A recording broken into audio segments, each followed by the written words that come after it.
মধ্যপ্রাচ্য সংঘাতে হরমুজ প্রণালী বন্ধ থাকার পরও জ্বালানি তেল ও এলএনজি নিয়ে আরও 5টি জাহাজ ভিড়েছে চট্টগ্রাম বন্দরে। সকাল থেকে শুরু হয়েছে খালাস। এ নিয়ে যুদ্ধ শুরুর পর গত 14 দিনে বন্দরে ভিড়ল 24টি জাহাজ। শাখাউত টিপুর ক্যামেরায় কমলদের রিপোর্ট। চট্টগ্রাম বন্দরের ডলফিন জেটিতে একে একে ভিড়ল জ্বালানিবাহী 3টি জাহাজ। বুধবার সকাল 8টা থেকে শুরু হয় জাহাজে করে আমদানিকৃত জ্বালানি টার্মিনালে পাঠানো। জ্বালানি তেলের খালাস এবং সরবরাহ নিরাপত্তা নিশ্চিতে মোতায়েন রয়েছে বাংলাদেশ নৌবাহিনী। বাকি 2টি জাহাজ রয়েছে বন্দরের বহির্নোঙরে। হাই সালফার ফুয়েল অয়েলবাহী জাহাজ লেডি অফ ডোরিয়া এবং এসসি গোল্ড ওশান নামের জাহাজ দুটি সিঙ্গাপুর থেকে আসলো।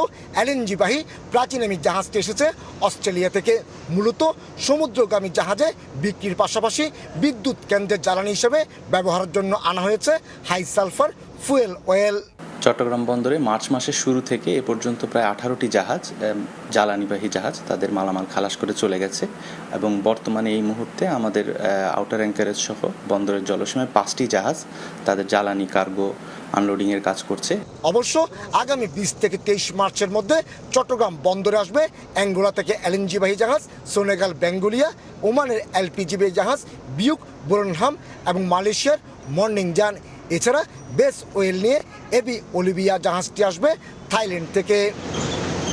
মধ্যপ্রাচ্য যুদ্ধের এই অস্থির সময়ে জ্বালানি তেল সংগ্রহ করা এবং সেই জ্বালানি তেল বাংলাদেশে এনে খালাস এবং সারা দেশে সরবরাহ ব্যবস্থা স্বাভাবিক রাখা এখন কঠিন চ্যালেঞ্জ।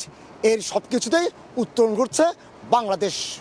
বিভিন্ন দেশ থেকে সংগ্রহ করছে জ্বালানি তেল এবং খালাস হচ্ছে বন্দরের উপকূলীয় এলাকায়। চট্টগ্রাম বন্দরের ডলফিন জেটি থেকে কমল দে, সময় সংবাদ।